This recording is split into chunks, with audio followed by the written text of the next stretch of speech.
Okay, I'm gonna give you 3 extremely important reasons why you need to know how to make a logline. But frankly, any one of these would be enough to change your life.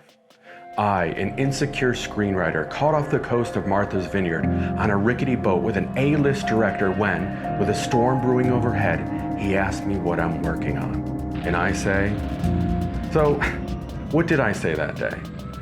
Well, sadly nothing. And it wasn't because I wasn't working on anything, it was because I didn't have a pitch down.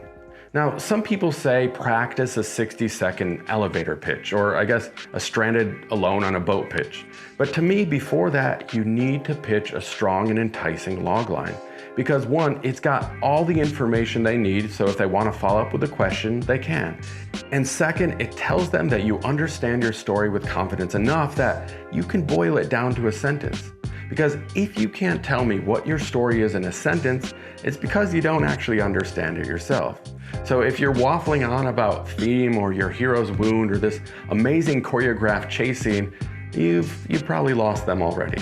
So the first reason is so that you're never in a spot like I am, where you're presented with an opportunity that could change the trajectory of your career forever if you could only communicate your story. Now, the second reason is similar, but I have friends in the business who have to read piles of screenplays, and begrudgingly so. But they have 3 things that they know about it first: the title, the genre, and the logline. And if your logline is killer, they're gonna read yours first. So just make it killer.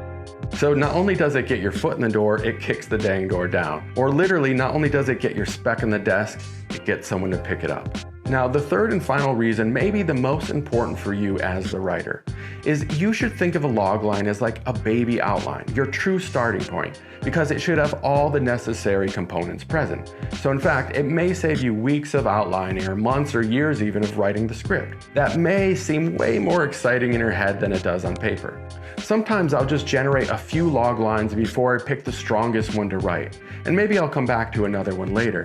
But I think what a lot of us do is we get these images of an opening scene or a few pivotal scenes, or we have a seed of an idea or a motif that we want to tackle that in our head we feel is part of this grand epic. But as soon as we put it down on paper, there's so many empty spaces, there's so many plot holes that when we go to outline even, we get stuck. So I think starting with this synthesized baby outline, you'll actually see if your story has legs and if it can keep you inspired over the months before you may invest valuable time trying to research and write the story. So now I always start with a logline to see if it not just excites me, but can be completed. So that's why getting your pitch down so your script can get picked up is key. But first, getting it written by starting with a logline and seeing if it has legs, for me, has been a real game changer. Now, how you create a good logline is for another video altogether that I will be doing soon. But briefly, what I can say is what a logline should have. In as few of words as possible in a single sentence, these 4 parts: the protagonist, the inciting incident, a goal, and the central conflict.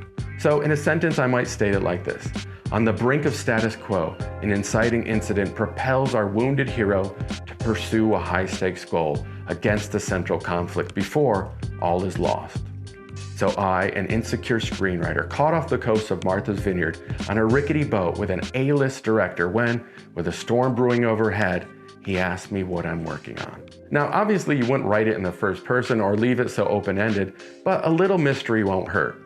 So again, I'll make another video on how to do this, but this should get you started on your why and your way to get your proverbial foot in the door and your script read.